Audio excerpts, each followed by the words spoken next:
Welcome back to another episode of the CSK8 podcast. My name is Jared O'Leary. In today's episode, I'm interviewing Dave Briccetti. In our conversation, we discuss Dave's background as a professional programmer and his experiences working with kids, some advice for learning a new programming language, suggestions for encouraging kids to think ethically. For example, we discuss how to respond to potentially plagiarized content that a student presents as their own work. We also discuss why Dave prefers professional programming tools in educational settings, and much more. There are a lot of show notes in this particular episode, so if you're interested in it, you can find them hopefully in the link inside the description, wherever you're listening to this, or by visiting jaredoleary.com. Before we get started with the episode, I just want to make a short story even shorter and point out that about a third of the way through, Dave's microphone switches over to his internal microphone, so the recording sounds a little weird at that point. However, the rest of the recording, it uses the external microphone, which sounds much better. I hope you enjoyed this conversation, and I hope you consider sharing it with others. And we will begin the episode with Dave introducing himself. I'm Dave Briccetti. I'm 60 years old. I've been living in the San Francisco Bay Area since 1979. I've been a professional programmer since 1978, working on mainframes, mini computers, PCs, and Macs, with many different operating systems, languages, and tools. I've had about 45 clients and about 5 employers so far in my career. Some of my favorite projects were in the areas of satellite imagery analysis, social networking. I wrote a now defunct Twitter client, video conferencing, mechanical engineering, semiconductor manufacturing. I also write free open source software to help teachers. For example, Music Gradebook for music teachers and Room Helper 3000 to help manage kids in a lab with computers. I've been a part-time programming teacher since 1987. I currently have about 15 private students who come to the house. I teach computer science one morning a week to about 75 junior high kids at a private school here in Lafayette. And I teach computer science summers at the Athenian School in Danville. Yeah, I mean, that's a wide range of areas to get into. And having looked at your YouTube channel, there's a wide range of stuff that you demonstrate in those videos. How did you get into computer science education? Why don't I tell you how I came to love computers and then how I came to be inspired to teach. Around 1971, when I was about 12, our family was visiting my uncle Al Briccetti, and he was a doctor, and in the basement of his house, he had a terminal with paper connected to a time-sharing system for medical research, and he let me play with it, and I loved it. I didn't know what I was doing. It had a command line interface. You could type help and try out various commands, and it would also print pictures of Snoopy made out of character graphics. Several years later, in the 75-76 school year, my sophomore year of high school in Fort Wayne, Indiana, we had terminals in a room in the school that we would connect to an IBM mainframe, a 370 running at Notre Dame University. And the terminals used acoustic couplers. So we picked up the telephone, we spoke to a human operator who gave us a phone connection to Notre Dame, and then these beeps and whistles and sounds came out, and we put the phone handset in an acoustic coupler, just a device to kind of receive the sounds and send sounds to it, so that our terminal could connect to the remote computer. And we did basic programming, and it was just fantastic. I loved it, and I knew this would be my career. At an age when kids often don't have a lot of control over their lives, there are lots of rules and things. For me, it was just great fun to be able to create my own worlds with rules and invent. It was a really fun time. The terminals ran, I think, at 10 characters per second, so they were super slow. I wrote one program that would randomly generate arithmetic problems. And later I learned that my teacher had shown the program to the head of the math department, who was impressed. And of course, that made me feel good. In 1976 through 78, my junior and senior years at Arsenal Technical High School in Indianapolis, we had an IBM System 3 with 16 kilobytes of random access memory, core random access memory. The actual physical magnetizable cores with wires running through them to read them and write the memory. And there we learned RPG, Fortran, and COBOL. And I wrote a program that would make big signs And the character images, like the shape of the letter A and B and so forth, were all punched onto punch cards. And so you would punch on a card what the message was that you wanted to be made on the signs. And then you'd run that whole stack of cards through the reader into the computer, and then a big paper would come out with your message. And I was running for senior class treasurer at the time, and one day I noticed in the cafeteria that we were going to have spaghetti for lunch. So I ran to the computer room and I made a sign that says, "If you love spaghetti, vote Briccetti." And I hung the sign up at the cafeteria that day, and I won. All right, how was I inspired to teach? In 1979, I worked at the Crocker Bank in California, which was later bought by Wells Fargo.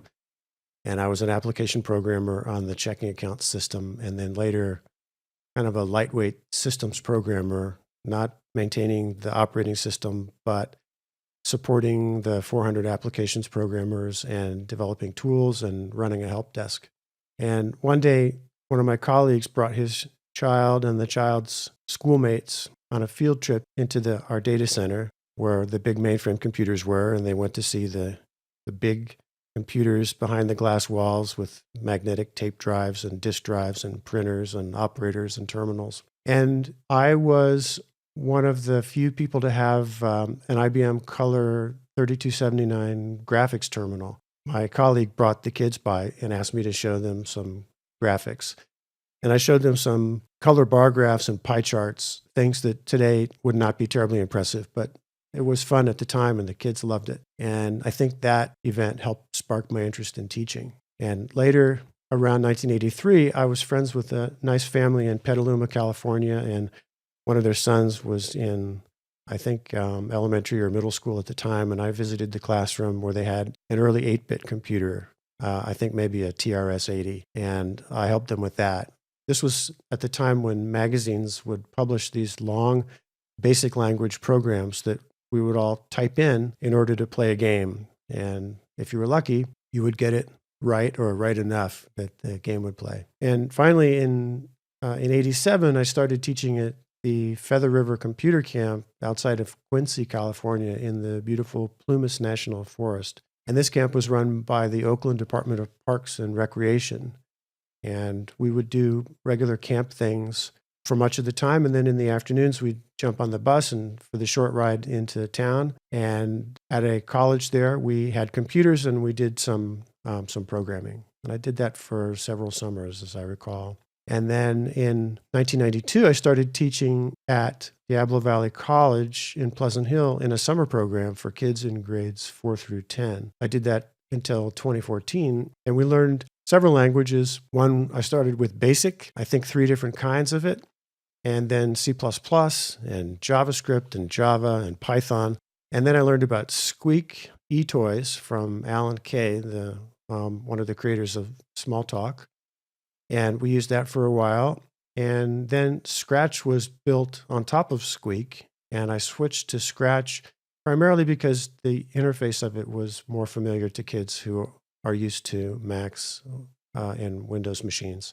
And then Tinker came out, Tynker, and that's like Scratch, but it has physics features and some other features. So we used that for a while. And then Alice from Carnegie Mellon, we liked that, but the graphics were not really up to the day's standards, and the evolution of the product was very slow, so I didn't use that for long. And finally, Kojo, Kojo, which is an environment where the language is Scala, and you can do some interesting graphical things with it, including turtle graphics. And during that time, we had special guests, including Will Wright from Maxis, who created The Sims and Spore. And in 94, I started offering private programming lessons to individuals and pairs of kids. If you don't know who Will Wright is, he's basically a legend. So that's like as high profile as you can get in the gaming world.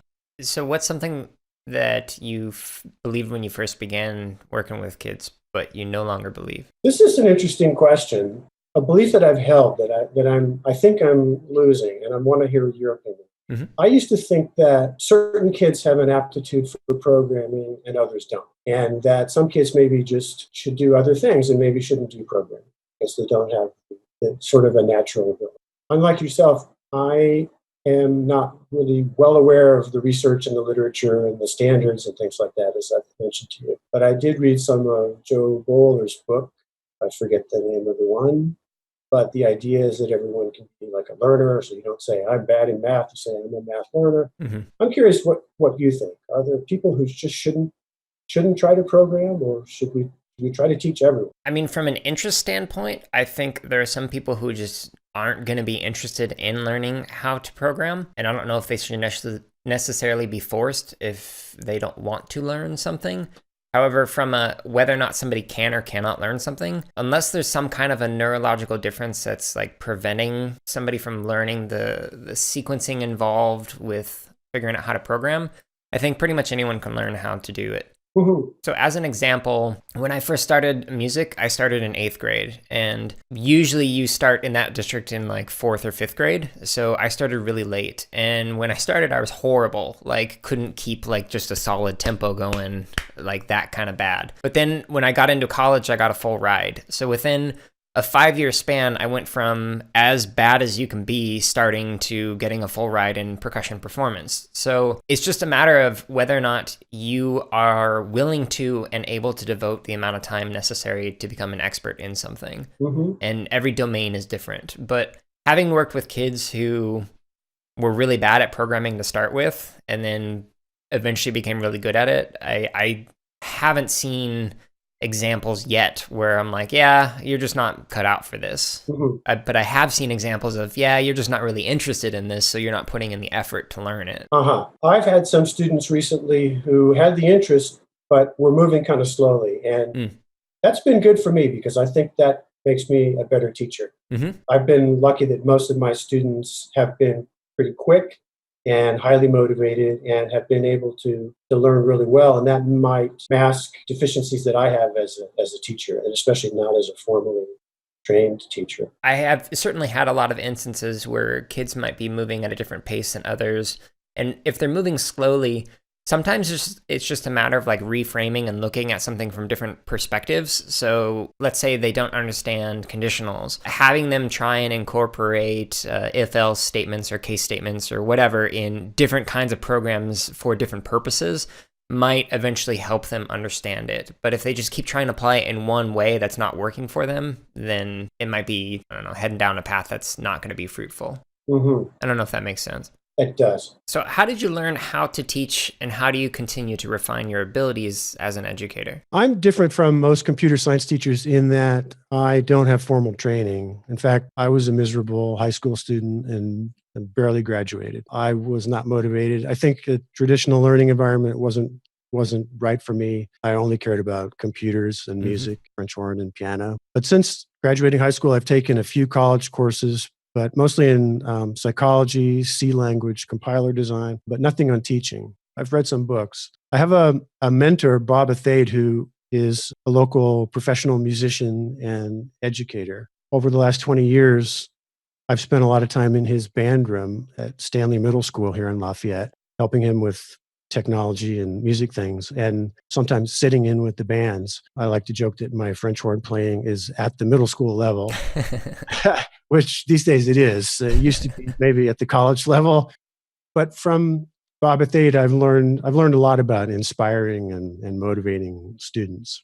I find I'm good at explaining, and I've picked up classroom management techniques over the years, but I'm more polished definitely as a programmer and skilled than as a teacher, I'm pretty sure. Like, what do you do to keep reflecting on and improving what you're doing? Well, one thing is if there are other professionals around who are observing, I get feedback from them.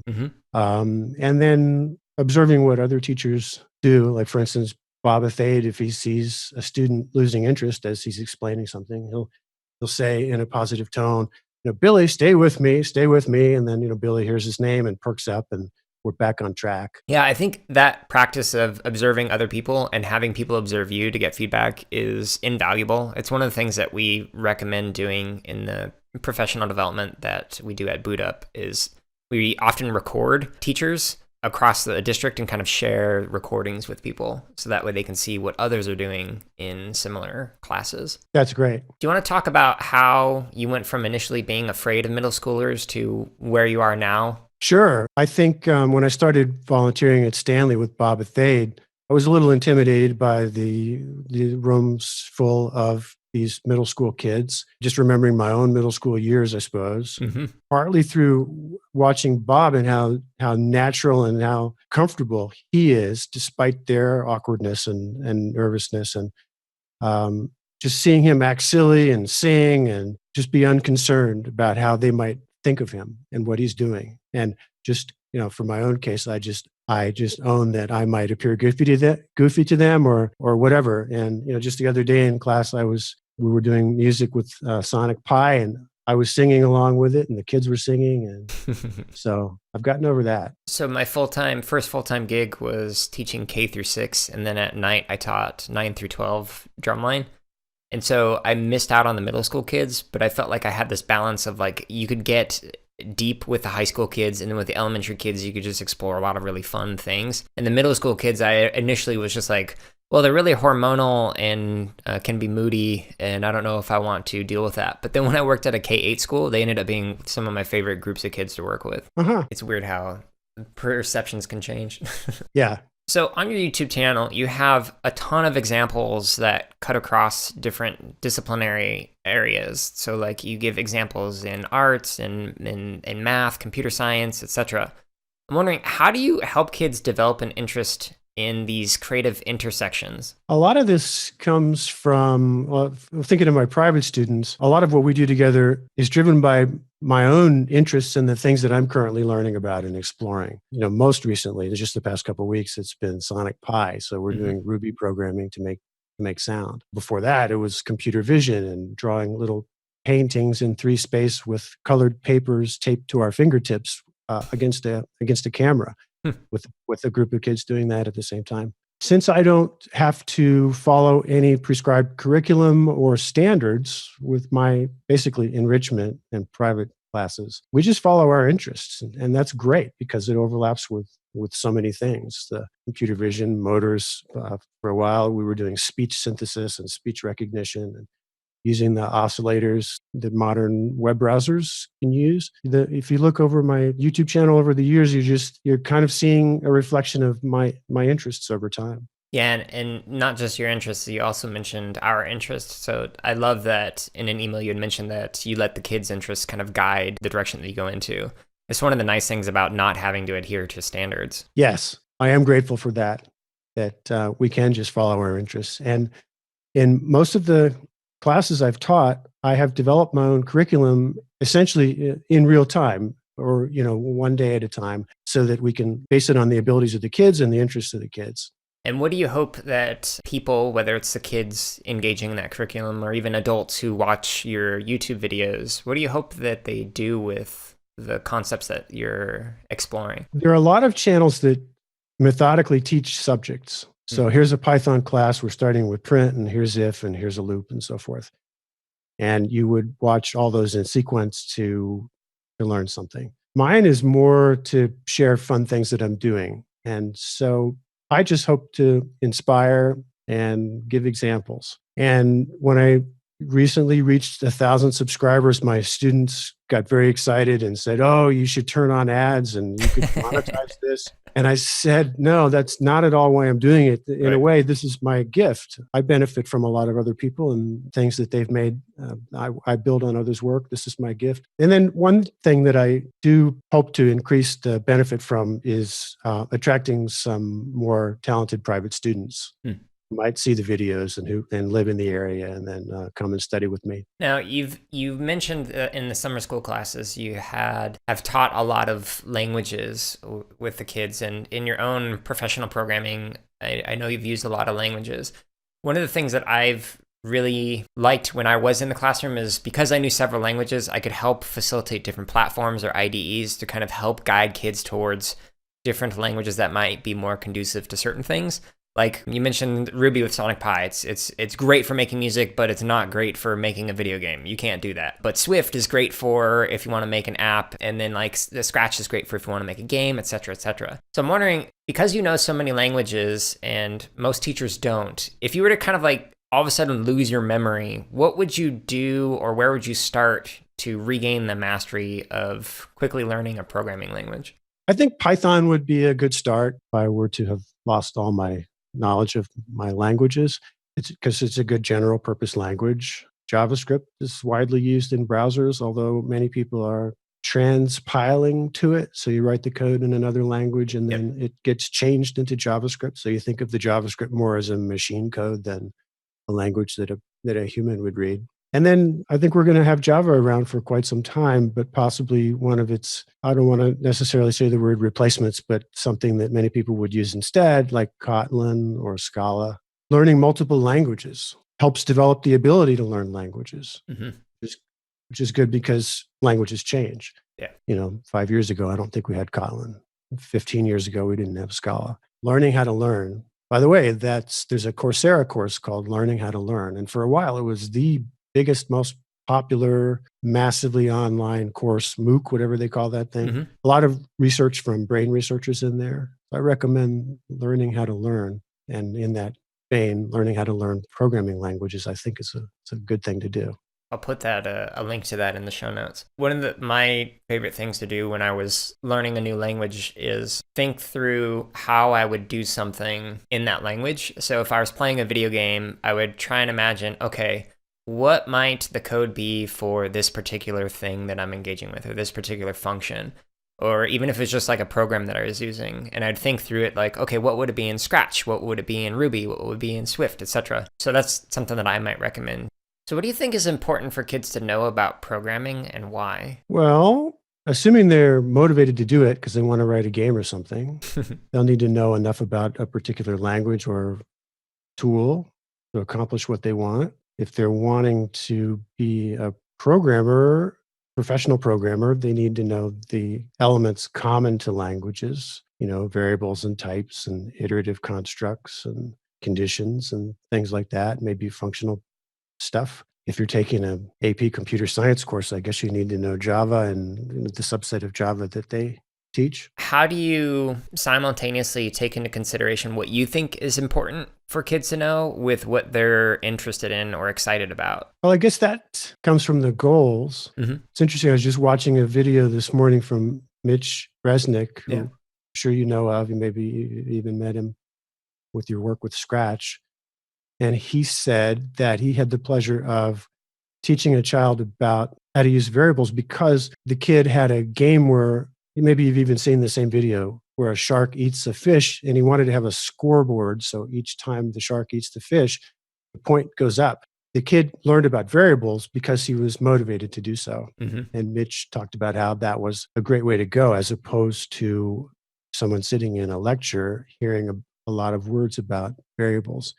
And he said some of his thoughts about that came from Seymour Papert. There's a tendency, for whatever reason, for a lot of educators to think they have to go in a prescribed order with things. One of the things that I love about Resnick and Papert and some other people is that they just talk about, if kids' interests kind of guide their own learning, they'll eventually learn the things. It might be out of order for what might be considered an ideal way of learning it, but they'll enjoy the process. That's kind of something that I feel is missing in school sometimes. Definitely.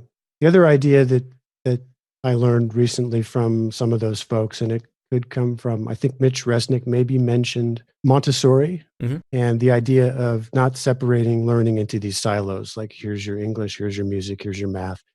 And that's a great fun thing about programming, is it does kind of blend those things together. Yeah, I mean, especially with what you mentioned earlier in terms of your scope in your career, you haven't been siloed into one area or one field. That's true. And I think being a contract programmer with generally shorter projects helps to keep that all very exciting.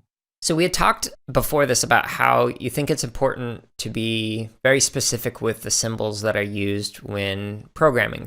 And I was wondering if you could share some of that conversation with the audience. When my students come, often they will say parenthesis instead of parenthesis. There's no such word. And in fact, I've met very few adults even who would say parenthesis. And then they will say dash. And you'll hear this all over the place. People say dash. And if you just have a mechanical old typewriter, that's fine because you don't have any real dashes. You just have a hyphen. But the real symbol that we use in programming is called the hyphen minus, which acts as a hyphen or a subtraction symbol. There are also two dashes. There's an N dash, EN, and then an M dash, which is a little bit wider, the M dash. So I just think it's good for kids who are working in this medium. It's like when we speak English, we try to know the spelling and punctuation.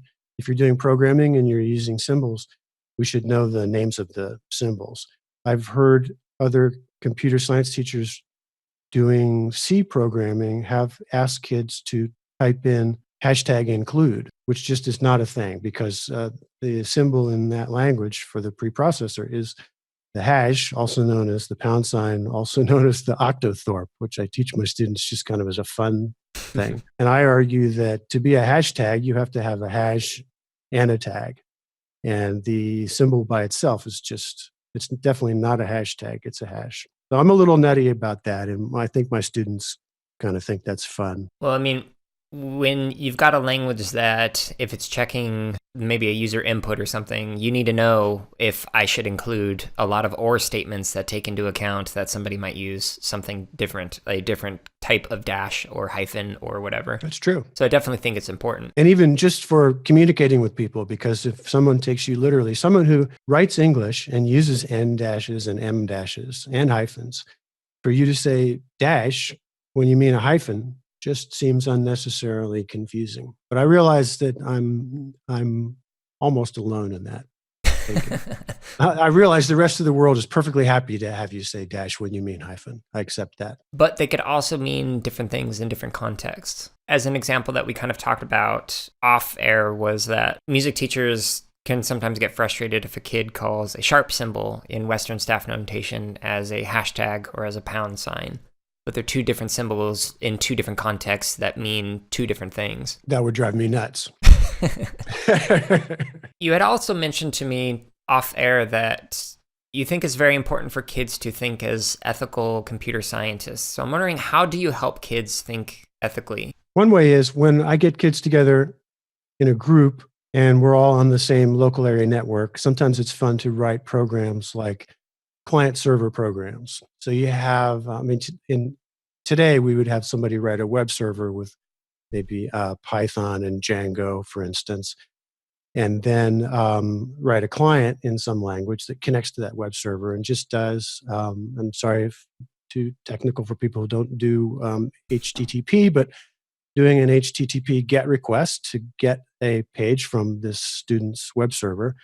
So then the kids are playful and they like to joke. And so some kid says, well, I'm going to try to make as many requests against that web server in a period of time as I possibly can. I'm just going to have a loop that goes forever. And essentially doing a DOS attack, DOS, denial of service, against their friend across the table.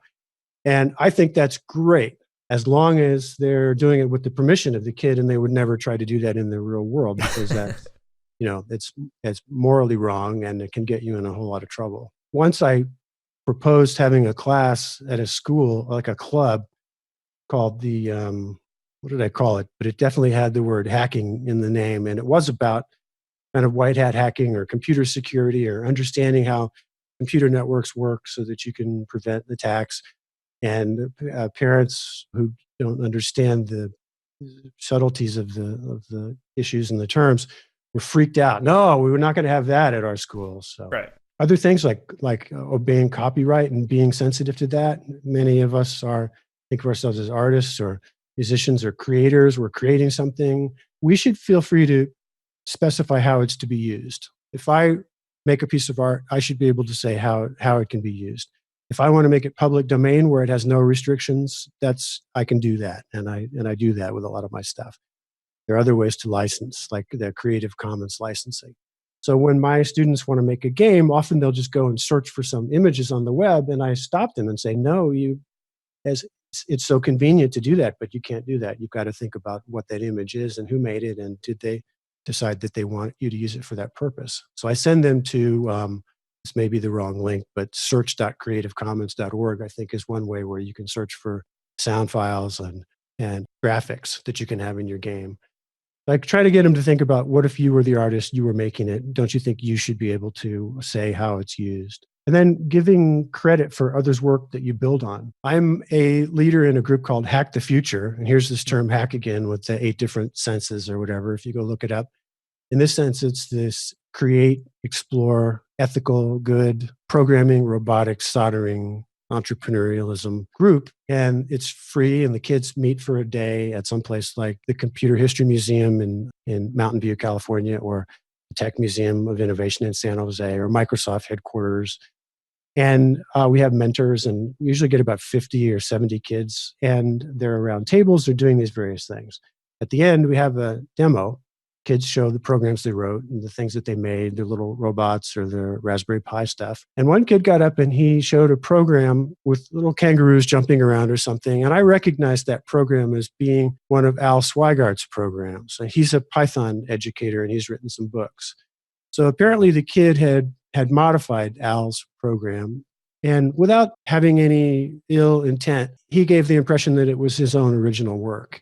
So here's a situation where, I can't let this stand. So without embarrassing the kid, I got up and I took the mic and I said how I love how I see the work that you've made to modify Al Swigardt's program. And I think it's important that we recognize that your accomplishment here is building on the work of someone else, and that we always recognize someone else's work. Yeah, I think that's a good example of a recommendation that could be given to other educators, because there's a lot of computer science standards coming out in the different states, and a lot of them have to do with respecting copyright and attributions and things like that. So I think that's a good way to kind of take a potentially negative thing and turn it into a lesson that can be learned by everyone. Mm-hmm. So what are you looking forward to in the field of CS education? For my own interests, where I'd like to see students work is self-driving cars, either the full-size ones or the model ones. There's a group that meets near the Oakland airport at this technology company, and on one of the floors, they've got these tracks laid out. People come and they bring their cars. So it's dads and moms and their kids sometimes. I think that's interesting. Computer vision is interesting. But for myself, I'm just looking forward to learning more about how full-time professionally trained teachers are, what they're doing. Yeah, and your mention of the self-driving cars, there's an interview that's going to come out before this with Sarah Judd, who is the curriculum developer for AI for All, and they're doing a whole curriculum on right now for high school kids on how to use AI in everyday life and how to program it and stuff. So, oh, that sounds great. Yeah. I look forward to that episode. If that was around when I was in high school, oh man, that would have been so awesome. Oh, definitely. I was content to make a battleship game that printed out on paper. I won an award for that too, by the way.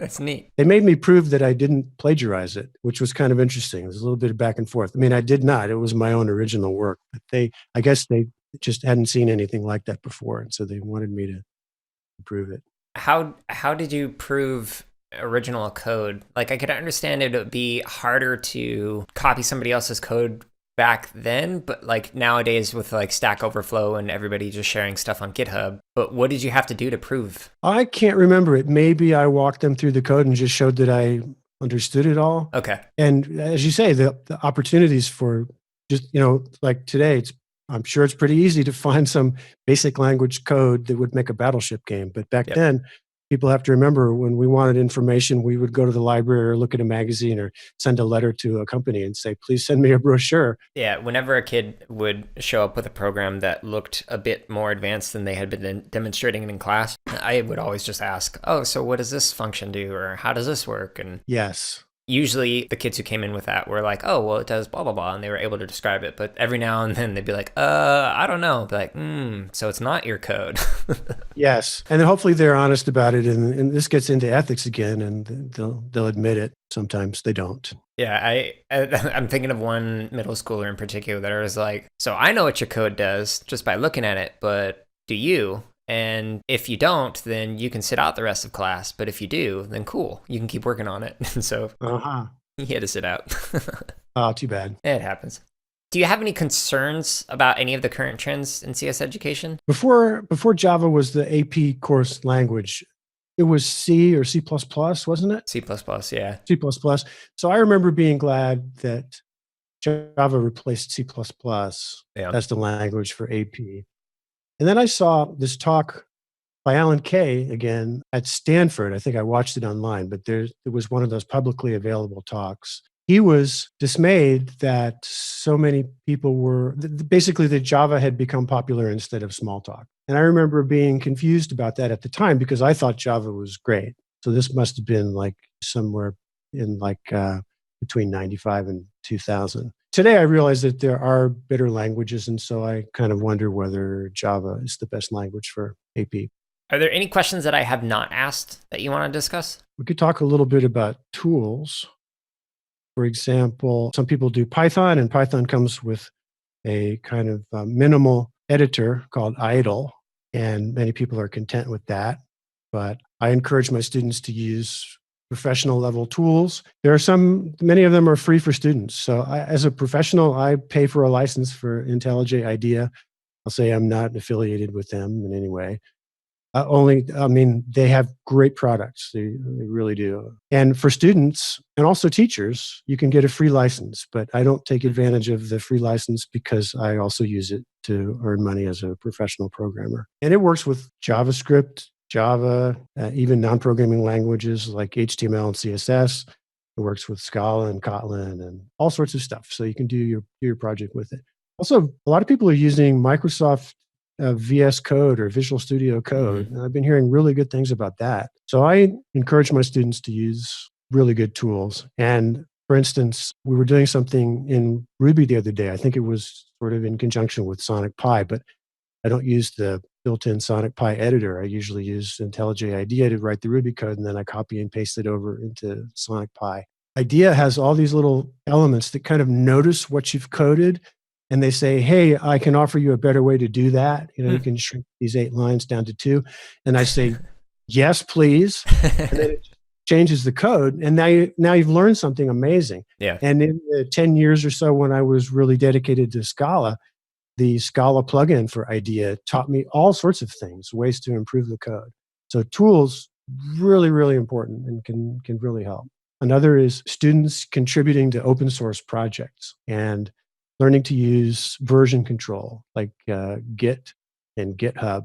And I don't know how many, you should tell me maybe in your experience, how many computer science educators talk about the importance of version control and such things. At the high school level, definitely. Not so much like middle school and below, but I will say what you're talking about with different IDEs and whatnot, you can definitely do that with younger kids. It's just the more options you have, sometimes the more mistakes can happen. So you just got to be aware of that. Like I had some 4th graders actually use Xcode and create apps for their iOS devices. And Xcode is like the professional IDE that is typically used on a Mac. So even if it's elementary kids, you don't necessarily have to shy away from these. And the fact that you have an editor that was showing you some simplified ways of doing things, that would have been awesome. I personally nerd out on finding more simplified ways of doing the same lines of code. So with Git and GitHub, it's easy to sell people on the benefits. So you made a mistake, you broke your program, you sure wish you had it from a week ago Right. or 2 weeks ago. You look in your version control history and there it is. I have a couple of open source projects that some of my private students contribute to. So they come here, their parents pay me for an hour to teach them, and we work on one of the open source projects. And what they get out of it is they continue to improve their programming ability, and they also get a good feeling of contributing to an open source project. And they also are making their work visible to potential employers and collaborators. It's nice to be able to go look at some of my open source projects and see what some of my students have contributed. One of my projects, this Room Helper 3000, which I use to manage a classroom of computer lab students, it has a chat. One student in the chat pasted like the second act to Romeo and Juliet or something really long into the chat and kind of ruined it for everybody else. And so one of my private students then implemented a countermeasure to that attack. And then this escalated. And then my student made a little video where he was kind of like, sort of like a smackdown for the offender. We'll call the kid Jack. And so my student on the video he and I are acting out. So I'm pretending to be the boy with the long paste, and it doesn't work. And then my student says, "Take that, Jack." And I recorded that, and then I played that for the kids at the school in the junior high. This was in the 7th grade last year.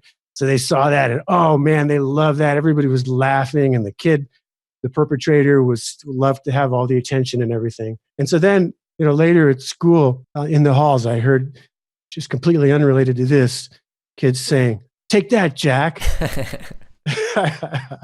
So back to collaborating on open source projects.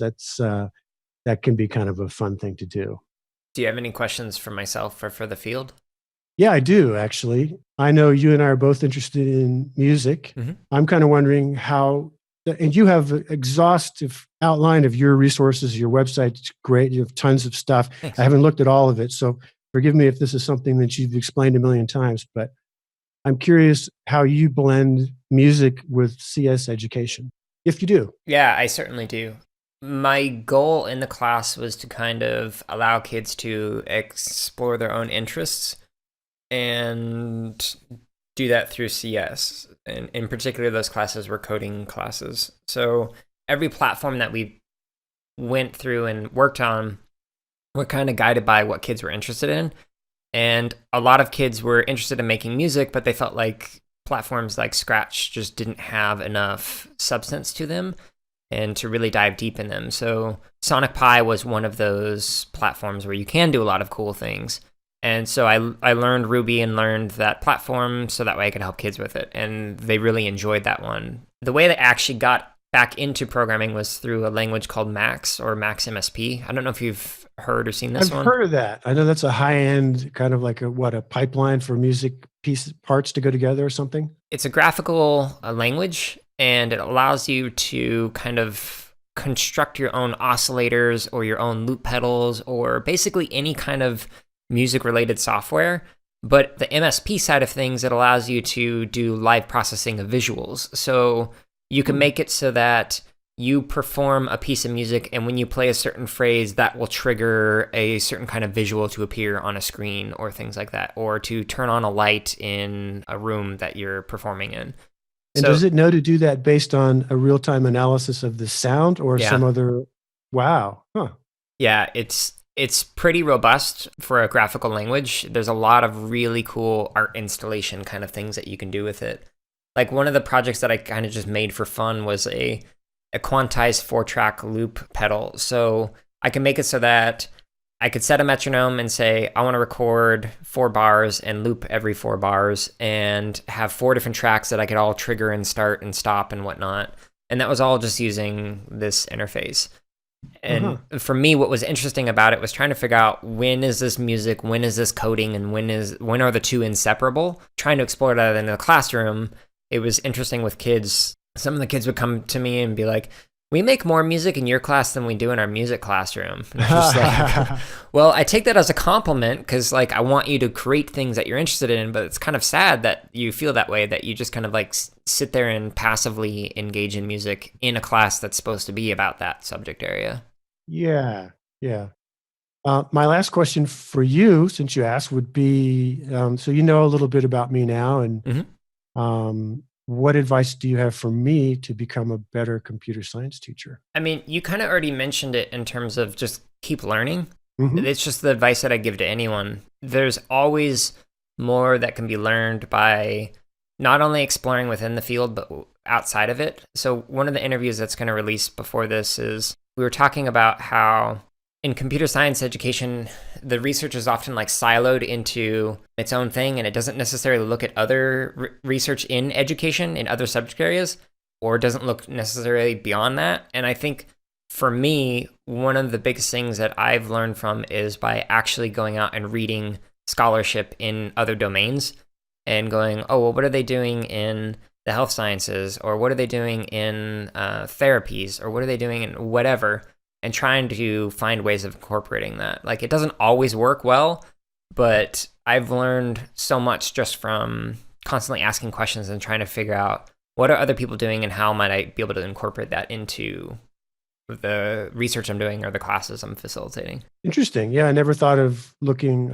into other fields for that. Yeah, I mean, some of my biggest influence have been in like literacy or sports psychology or even media studies. Like those things have significantly impacted not only my research and whatnot, but just my classes. How do you have time for that? And what are you spending your time on these days? So I'm a bit OCD when it comes to my scheduling, and that came out of necessity in that like I had too many plates spinning and was not being productive and was quite overwhelmed because there was like working full time, working on a dissertation and yada yada. Yeah, so I don't know if you've heard of Getting Things Done, the method. Yes. So David Allen's book, and he's got like a podcast and stuff. I followed that, but then I also just listened to a bunch of podcasts on productivity, and I just like keep applying those little pieces that I learn here and there into what I'm doing and try and be as effective as possible. So like as an example, I do the Pomodoro method in that I'll work for like, I was just going to mention that. yeah, I'll do 50 minutes of work and then I'll do 10 minutes where I'll go play drum set downstairs or like walk on my treadmill while like reading a book or something. And then I'll come back and do another 50 minutes of work.